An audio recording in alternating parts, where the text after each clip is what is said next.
Hello po, good evening. So ngayon, ituturo po natin kung paano mag-login,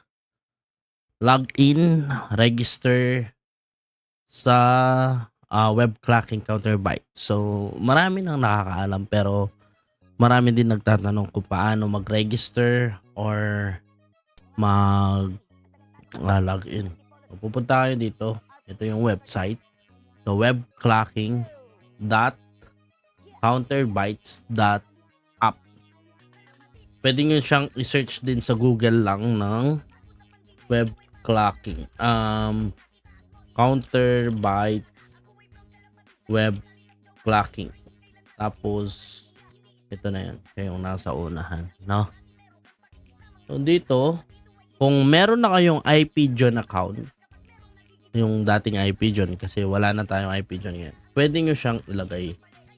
Tapos yung nakaregister yung mobile number, kunyari 0918-712-3456, so etc. Kung ano yung number. Tapos yung username nyo, kung ano yung ginagamit yung username sa IPJON, siya rin dito. Zimacland. Yung password nyo sa IPJON. Ngayon, kapag ka nakalimutan nyo yan, pwede nyo pindutin si request here. Ilagay nyo lang. Tapos, forgot password. Ilalagay nyo yung email address nyo. Okay? Kapag ka nalagay yung email address, papasok siya sa email address na nilagay nyo. Next, paano ba mag-register? Register. Kiklik nyo yung register now. Pagkaklik nyo sa register now, ito na yung lilitaw. Pwede mo nang isulat yung first name mo, last name mo, email address, username, tapos password. So sample, no? Kunyari, first name, okay. Email address, ano bang email address na pwede mong gamitin? Kunyari, 123456789@gmail.com. Username yung gagamitin nyo para dito. Ito. Dito. Okay.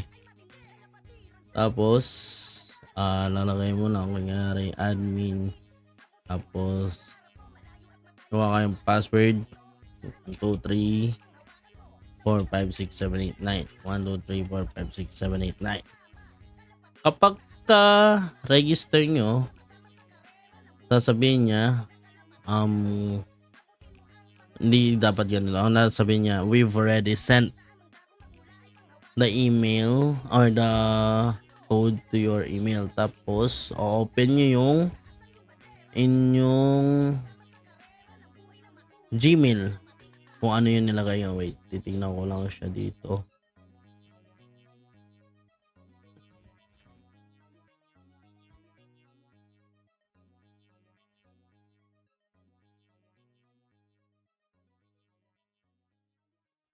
Kuha ko ng gumaganang email address.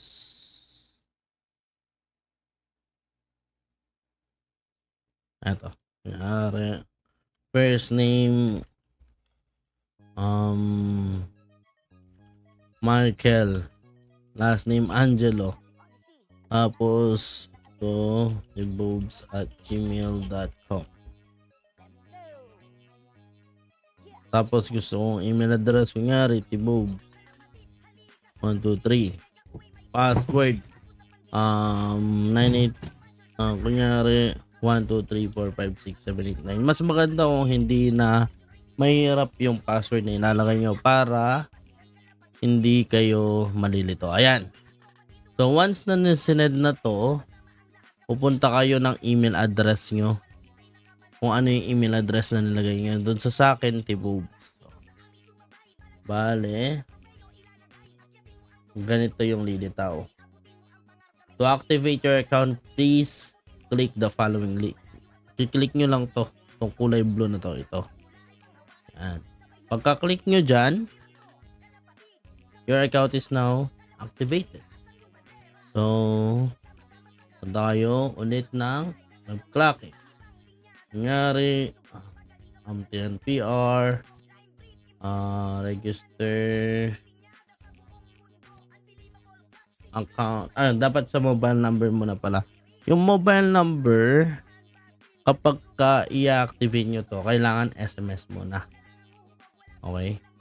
Kunyari yung sa SMS naman, yun yung clock TNPR tapos reg yung ID number nyo sa club.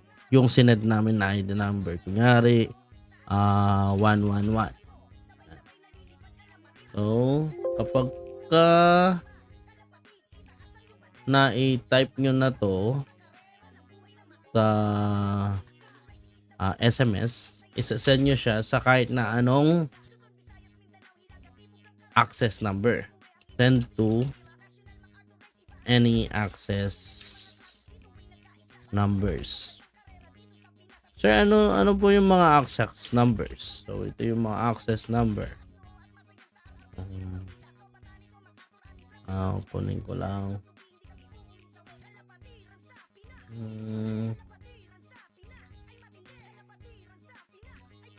Ito, yung mga access numbers. Yan yung mga access numbers. So, kahit sa anong number dyan, pwede nyong isend. Yung clock, TNPR, space reg, space 111. So, once na-register na, pwede na kayo mag-login dito. Kung ano man yung number na ginamit nyo para mag-register. So, ako kasi meron na. Sample ko na lang. Ilalagin ko. Ipa-follow ko lang siya.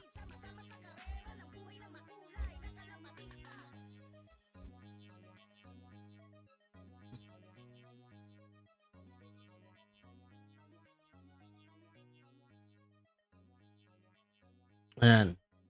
Basta gawin nyo lang yung ito. TNPR, yung mobile number, yung username, tsaka yung password.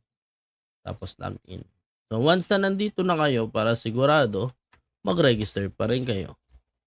Reg space yung ID number nyo. Yan. Ano lang siya kadali, ha? Yung sa load, ang alam ko hanggang January 31 lang, may kipag-ugnayan tayo sa Counter Bytes. Tapos mag-update na lang po kami kung ano ang mangyayari. Lang po, salamat.